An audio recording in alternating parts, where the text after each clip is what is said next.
I've been here for 5 years and I've owned 5 businesses in 5 years. And I started giving back to the community. So I started asking myself, what should I do? I started browsing ideas. Then I'm like, podcast. I'll start a podcast. I won't be able to teach the audience because I'm not expert, not qualified to help anyone. But what I can do is ask bold questions to qualified people. And I'm going to ask, how did you make your first million? Because this is credibility. The purpose of this podcast was from the beginning is giving value and giving back. Because I felt like I owe this community. Cheers. Thanks for coming to my podcast. Konnichiwa. So when we were in Japan, he was giving us all the guidance. You lived there for a couple of years? I've been there maybe 20 times. So you lived there. For work or? Yeah. So at the time I was VP of engineering of a Montreal-based company called WaveSat that's now part of Cavium. And we were building a new cellular network in Japan for Wilcom, which was the number 4 carrier. They're now part of SoftBank. So, amazing. Yeah. Amazing. Yeah, he knew every step of the way and we were just following his guidance. Yeah. Victor, I usually jump just to it. Okay. How did you make your first million and when? Oh my goodness. I would say probably in the tech industry, actually. You know, in the tech industry, it's a different game because if I said to you that I need to raise some money, and especially in hardware, the minimum we need in terms of investment is 50 million. And maybe in 5 years, I'll get you your money back. And maybe by year 6, I'm making a profit. Are you lining up for that investment? No. No, a lot of people are not. And unfortunately, that's the reality of that game today. So unless you have the depth of pockets of an Intel or a Samsung or someone like that really has the ability to make those big play long-term investments, it's a very difficult game. But that's where I got my start in the industry, was in the tech industry doing hardware design, microprocessor design, and we've got chips and all kinds of weird and wonderful applications, everything from Panasonic printers to pachinko patchy slot machines in Japan.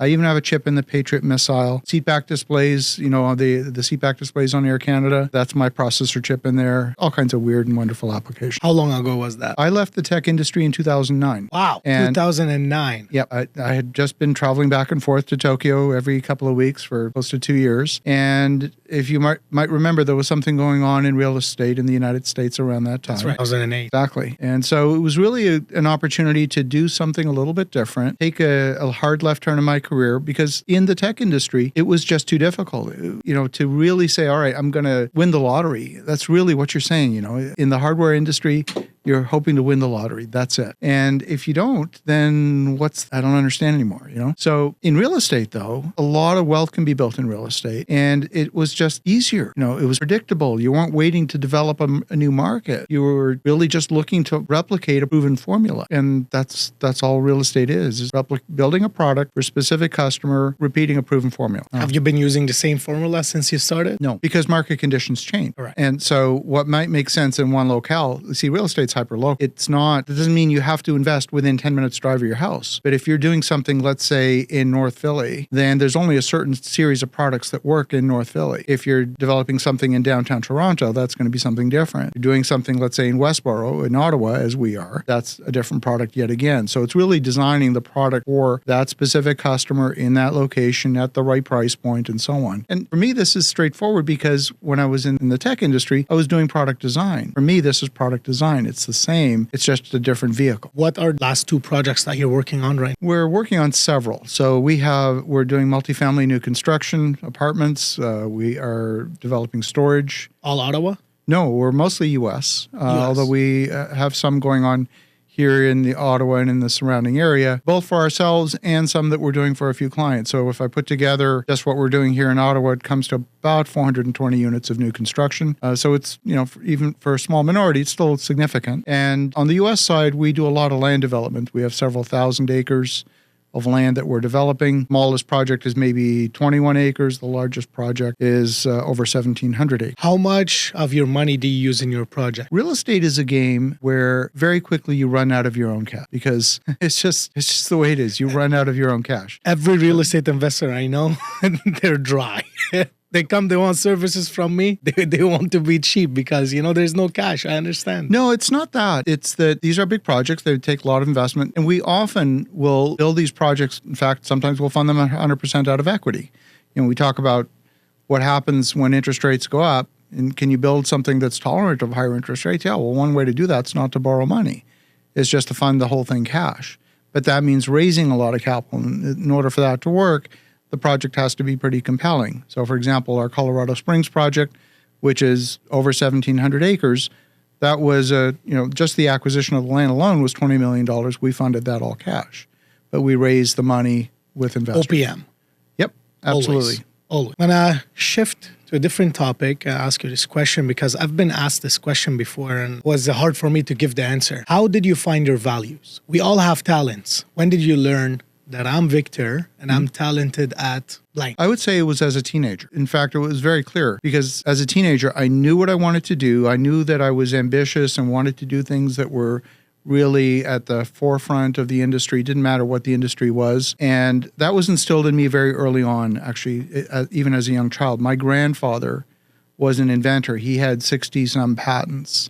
Wow. And so, in fact, I still have a file drawer at home that is all his patents. And I'd never met my grandfather. I heard the stories through my mother, who was the second woman in history to graduate in architecture from Cornell University. So she, too, was blazing a trail where no one else had gone before, or very few had gone before. She was the only woman in her architecture firm in New York City. Anyone else who was female would have been an admin assistant, but she was an architect. And so it was just instilled in me very early on to do things at a high level, and that's just what I aspired to do and keep doing it. What would you tell a young person out there who's 19, 20, 22-year-old and they couldn't find their talents yet? What would be an advice to help them find their talent?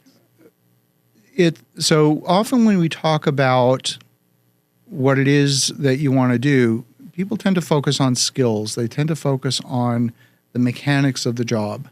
And I think I don't look at things that way because it's really all about developing attributes. Attributes are the makeup, the character of the individual that are developed over a longer period of time. Skills can be taught on a relatively short time period. I mean, if you think about Starbucks, if you think about their hiring manual, they hire for personality because they can't teach you that. No. But they can teach you to make a cappuccino. Easy. Right? So that's the important part is developing the attributes. So how do you develop that? Well, what environment are you in? It's your environment that actually determines how you get shaped and molded. So who you hang out with is who you become. So pay attention to who you're hanging out with. Often people say, well, I don't know how to fill in the blank. Well, then go out, hang out with those people that are doing that and get immersed in that environment, and it'll just become second nature. It'll become natural. It's like, I don't know how to learn Mandarin. Okay, well, then go to China, hang out in China, you'll learn Mandarin. It's not complicated, right? If you're sitting behind your desk looking to Google for answers, it's going to be difficult. But if you get immersed in the right environment where people are doing the thing that it is that you want to do and figure out how to contribute it at a very high level, then it's that immersive process. I love this advice. Thank you. Yeah. Now, I was designing the questionnaire for this season because I want to ask different questions to bring in you advice to the audience. And I was just like confused. So what I did is I posted a video on social media. I'm like, what would you ask a millionaire? Okay. And I have a list of questions now. And I decided that the list of questions for the season number 2 will be from the audience directly to you. I will be the agent who's asking those questions. So the question is, why millionaire? Why didn't you add another zero or maybe a comma? Great question. The majority of people, they're dreaming of their first million. Okay. Once they get there, they can afford to hire you. They don't need to listen to my podcast to learn about business. Okay, fair so enough. My audience can't afford coaching, but they can afford watching me because it's for free. Okay. And I'd like to make an impact on them. Right on. Hopefully we'll make a billionaires podcast one day. Then they have to pay for this subscription. All right. So for every question, I'll say the name of the person who asked this question as well. Just the first name. Sure. Just to give them credit. Because there's actually some pretty good questions and pretty cheesy questions too. Right on. All right. So the first person asked multiple questions. What sacrifices you made to get where you are today? Any regrets or things you would do differently? Mm-hmm. That's from Andy. Okay. One of the biggest sacrifices that I've made is just putting in a lot of hours and time doing things myself at times when I didn't need to. I should is a very important word. We'll come back to that. I should have delegated more sooner, faster. And I think one of the things that held me back from doing that is I am pretty capable. And so I often find people that when I try and delegate something, they don't do it as well. And because I'm a little bit of a perfectionist, sometimes perfection is the enemy of the good. And you're often better off. Sometimes done is better than perfect because velocity is a very significant component of quality. So if you deliver something that's perfect but late, it's not perfect anymore. No. Right? So I would focus on myself if I was to go back and do things again, delegating way more than I did, for sure. Do you delegate now? Absolutely. What percentage of the production that you're doing, you do yourself? Whenever you put together a team, you've got a mix of skills and attributes. And what I often find is that when I'm spending time on something, it's because there's a gap in the organization. So, for example, I spend an awful lot of time in contracts these days, not because I can't hire a lawyer, but often when you hire a lawyer, unless they themselves are experts in our business, they can determine what's wrong with a contract, but they can't tell you what's right with it. You got to figure out what it is that the business wants first before you can hand that off. Interesting. Right? I'm sure you offended a bunch of lawyers right now. They're easily offended. No, I don't think so, because if you think about what it takes for them to really understand the business, I mean, we actually have found a lawyer. They're based in Utah. They're fabulous. He's amazing. But he focus only on real estate. That's why they're good at it. Well, I mean, I'll go even a step deeper than that. There are contracts associated with construction that follow a template called AIA, American Institute of Architects. And these are literally hundreds of pages of documents, and the templates themselves are very complex. So there's only a very small percentage of lawyers in the nation that have even read those contracts or even qualified to edit those. So it's really finding those specialists that are really great at their craft, that really understand that aspect. And then I feel comfortable handing that off. 100%. The sacrifices part, what was it? I probably sacrificed, we have a large family. I did not spend enough time with my family. If I was traveling back, and it's not that I didn't want to, I absolutely did. In fact, when I was traveling back and forth to Japan every couple of weeks, my wife would say to me, she'd say, Victor, stay there longer, get your job done, and then come home. But I just didn't want to be away from home. So I would go to Tokyo for like 3 days. And then I come home destroyed because... Oh my God. And then I go back and do it 10 days later. But I wanted to be home. So I would come back maybe sooner than I should have. And yet when I was home, maybe I wasn't as present as I would have wanted to be. This is a common answer for this question so far. Next question. This is a cheesy question. Right. I promise. Easiest way to make money. Anthony. So what is the easiest way to make money in 2024? There's so many. Honestly. Really? Oh, absolutely. Because... Okay. Listen up. There's so many because the marketplace truly is an all-you-can-eat buffet of opportunity. So the question is, what is the most meaningful way to do that? So for example, today, if I'm looking at the revenue of the company and I'm saying, okay, we need... we've increased our staffing, we need additional revenue. Where are we going to go find that revenue? It's fairly straightforward to go figure out how to do that. It's figuring out who has a problem, what can we do to add value to solve that problem, and is there any money to be made there? It's really that simple, but you have to be able to attract the talent. So for example, today, like as a real estate developer, we can do very well in real estate development, but those paydays are not very consistent. You can have a big payday, but then, not see any income for 6 months.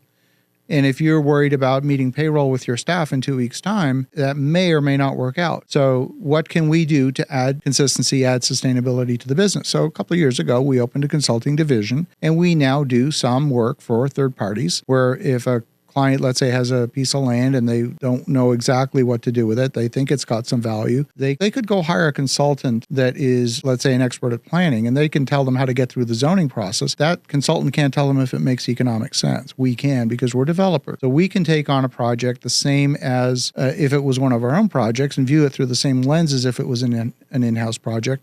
And we can now, because there's lots of opportunity out there, we're getting constantly approached. Could you look at this opportunity first? We just signed a contract in Utah for a property that's next to a Starbucks, and there's a Walmart around the corner, and Can we develop this property? It's, I don't know, 9 acres or something. And what do they have? They have some land. Second generation owners. They're trying to find the talents. Right. So, we're going to figure out what's going to make sense for that particular property. We're doing some of these here in Ontario, some in Quebec. We've got clients that are, literally building hundreds of units of workforce housing, but they need to augment their team. They don't have necessarily all of the skills they need in-house. So we bring in the talent, we work with the right general contractors and the right consultants, and we put together these projects, and it's good for them. It helps grow our organization. It helps build sustainability for our organization. And that's just one example. You might have someone listening at home saying, okay, all right, I'm not a developer. I can't go out and get that kind of business. But whatever it is you want to do, you look in the marketplace, you'll see opportunities, you'll see unmet need. It's everywhere. You just have to learn to see it. And when you see it, it's everywhere. It really is everywhere. Find a problem, find someone who can solve it, and build a business. Yeah. That happened to me in COVID. So I just started my marketing agency and COVID hit. Yeah. I had like 9 clients. I didn't even do sales. I was doing okay. Every single client said, stop everything, stop all the campaigns, because, we were closed. Right. So then I'm like, okay, I'm going to stay at home and just collect money. I'm like, this is not going to happen. I was starting to go crazy. And then who's making the most? Real estate was booming. Real estate agents flashing, and they were going, and 360 Matterport was just starting. So I'm like, okay, I had a guy who does photography and videography. I'm like, do you know real estate? He's like, I can learn. Because he was also out of business. He was like a 19-year-old kid, very strong, very good. So I started chasing clients, and then I end up landing an interview. They said, listen, we like you. You're good. We can't hire you. You don't have portfolio. Like, deal. Let me do it for free. You like it and you use it, you have to pay me. If you good price. If you don't like it, I'm sorry, you can keep the footage. And it was nice to meet you. Like, you know what? Let's do it. The guy liked the good price, like this, wanted to give me a chance. Still grateful for them. I called my guy. You drop everything and you go watch YouTube videos and you make sure you're ready, and I will go learn how to direct and how to make sure we nailed it. And then we started doing real estate photography, videography, marketing for realtors, build websites. End up having 40 clients within 2-3 months. I still don't know how to take pictures of real estate properties and do this stuff. Now we do weddings, we do events, we do commercials, we cover your events, and I don't even know how to use a camera. Right. And I refuse to learn. Yeah. Absolutely. Yeah. So, no, that's exactly right. Because the more you simply identified a niche and you said, I'm going to go deep on this particular segment.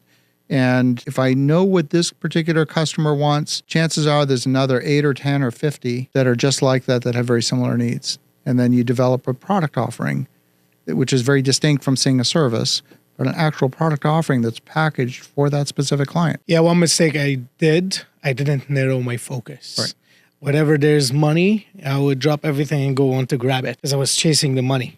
I wasn't chasing excellence in one thing. Right. We were doing great reviews, great reputation, but I'm like, oh, there's an opportunity there. I'm going to jump. There's an opportunity there. I can do it too because I'm very good with delegating. Right. Everyone says I didn't delegate earlier. From day one, I'm delegating. But this is also an evil because you get addicted to delegating and you think you can be in 20 places in the same time. Right.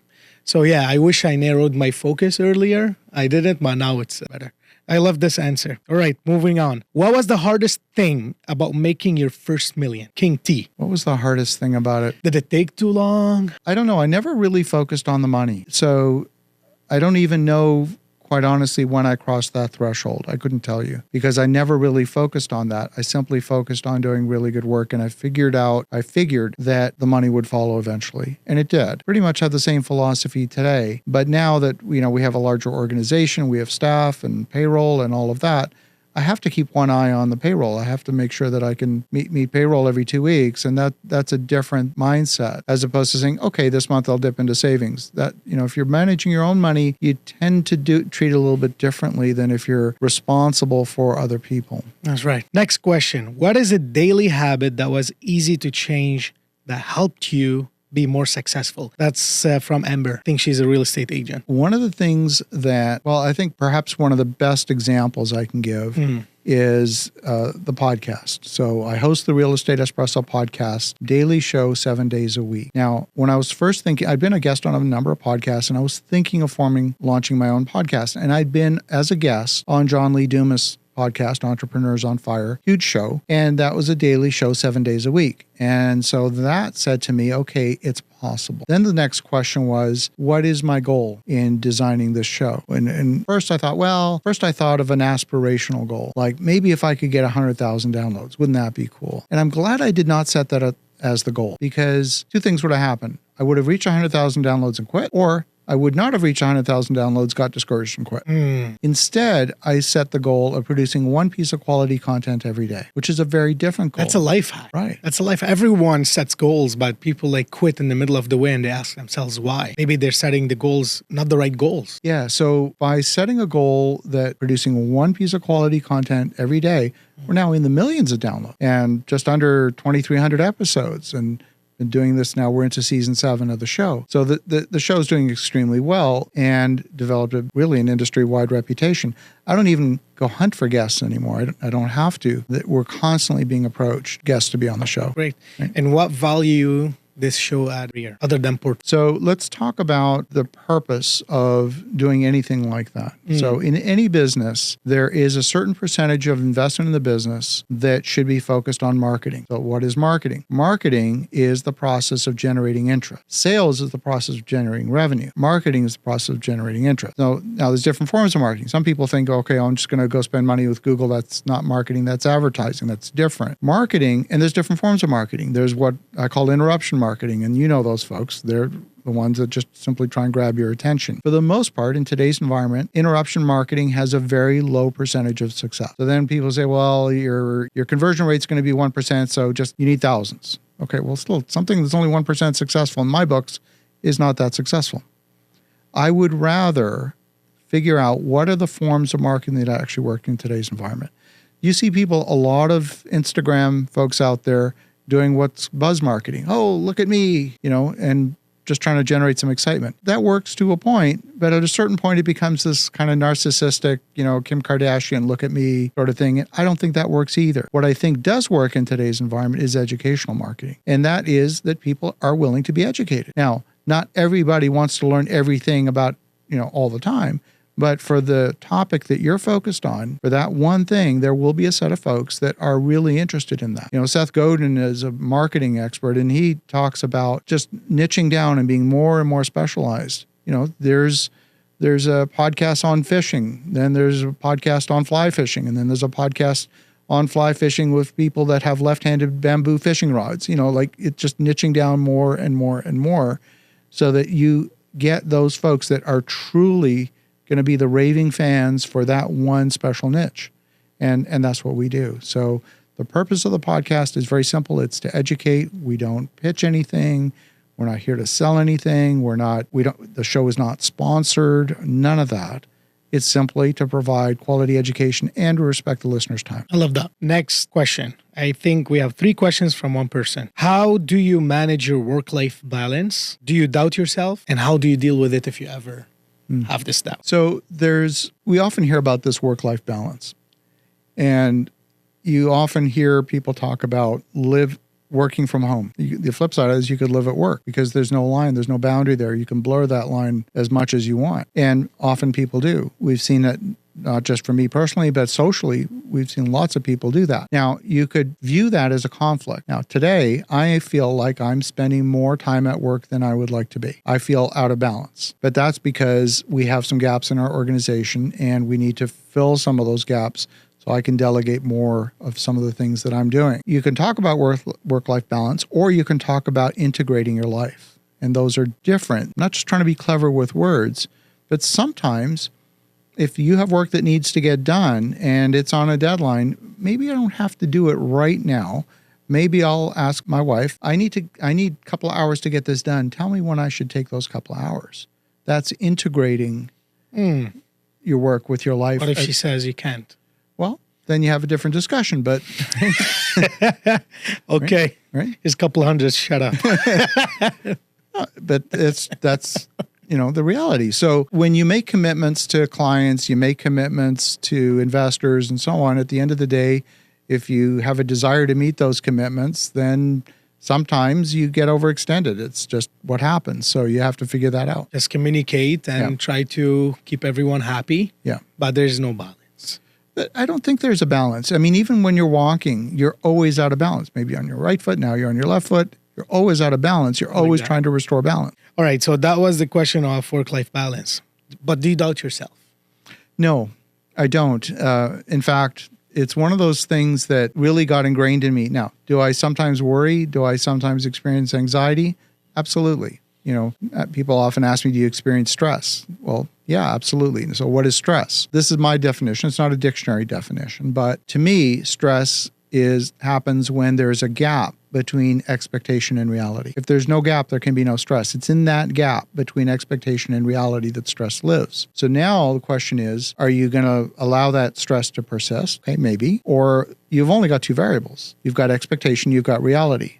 You could maybe change the reality. Sometimes you can, but often you can't. Then there's only one thing left, and that's the expectation. Are you managing the expectation? Have you done a good job of managing the expectation? If you haven't, well, then that's on you. So do I doubt myself? Look, we all make mistakes. Things that you thought were going to go a certain way sometimes don't. Look, we were building a project in Louisiana, and that community got hit by 2 hurricanes 5 weeks apart, back to back. And we were in the middle of construction on an assisted living project. Holy cow. And then, folks that had already committed to complete the roof said, I'm going to go make more money doing insurance work. See you later. So we're left without a roofing crew and couldn't get any roofing shingles in Louisiana, what? So sometimes things happen. You just have to figure it out. You get your team together and figure it out. Did you figure it out? Of course. I had no doubt in you.